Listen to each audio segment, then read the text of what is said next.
काल में तीन प्रकार होते हैं: भूतकाल, वर्तमान काल, भविष्यत काल। अब हम देखेंगे दूसरा वर्तमान काल। वर्तमान चल रहे समय को कहते हैं। इस प्रकार क्रिया के जिस रूप से उसके चल रहे समय में होने का बोध होता है उसे वर्तमान काल कहते हैं। वर्तमान का मतलब होता है जो क्रिया चल रहा है उसे हम वर्तमान काल कहते हैं। वर्तमान काल का उदाहरण: तितली फूलों पर मंडरा रही है। गीले कपड़ों से पानी टपक रहा है। सोनाली गुड़िया से खेल रही है। नौकरानी बर्तन धो रही है।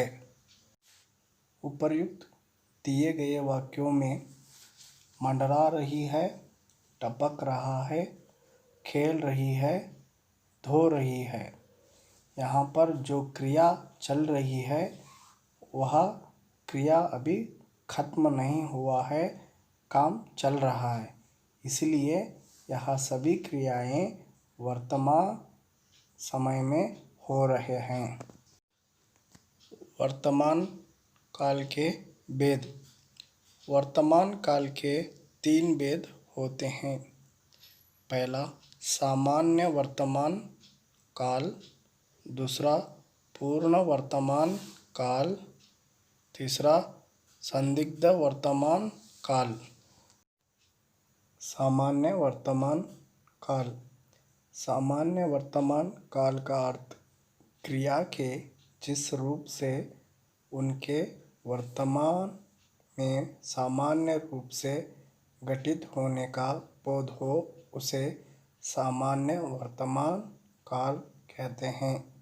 सामान्य का मतलब होता है जो भी क्रिया उनके वर्तमान में सामान्य रूप से घटित होता है उसे हम सामान्य वर्तमान काल कहते हैं। सामान्य वर्तमान काल का उदाहरण: बच्चों, आप इस चित्र में देख रहे हैं कि पक्षी पेड़ की डालियों पर चहचहाते हैं। चहचहाते का मतलब होता है जो सामान्य क्रिया है। सामान्य वर्तमान काल का दूसरा उदाहरण: बच्चों, इस भावचित्र में बच्चे पार्क में खेलते हैं। बच्चे यहाँ पर पार्क में खेल रहे हैं। जो खेलते हैं वह सामान्य वर्तमान काल है। दूसरा प्रकार पूर्ण वर्तमान काल। पूर्ण वर्तमान काल का अर्थ क्रिया के जिस रूप से यह पता चले कि क्रिया अभी चल रही है, समाप्त नहीं हुई है, उसे पूर्ण वर्तमान काल कहते हैं। पूर्ण वर्तमान काल का उदाहरण: बच्चों, इस चित्र में देख रहे हैं कि शेर जंगल में शिकार कर रहा है। यहाँ पर शिकार करने का क्रिया अभी चल रही है, पूर्ण नहीं हुआ है, इसलिए वर्तमान काल में क्रिया जो अभी चल रही है। पूर्ण वर्तमान काल का दूसरा उदाहरण: समाचार वाचक समाचार सुना रहा है। यहाँ पर समाचार वाचक ने अभी समाचार सुना रहा है, क्रिया खत्म नहीं हुई है। वर्तमान काल में तीसरा भेद संदिग्ध वर्तमान काल। संदिग्ध वर्तमान काल का अर्थ क्रिया के जिस रूप से उनके वर्तमान काल में घटित होने में संदेह हो उसे संदिग्ध वर्तमान काल कहते हैं। जो भी क्रिया चलती है उस क्रिया में काम चलने का संदेह हो डाउट हो उसे हम संदिग्ध वर्तमान काल कहते हैं। संदिग्ध वर्तमान काल का उदाहरण। बच्चों, इस भाव चित्र में आप देख रहे हैं कि रमाकांत मंदिर में पूजा करता होगा।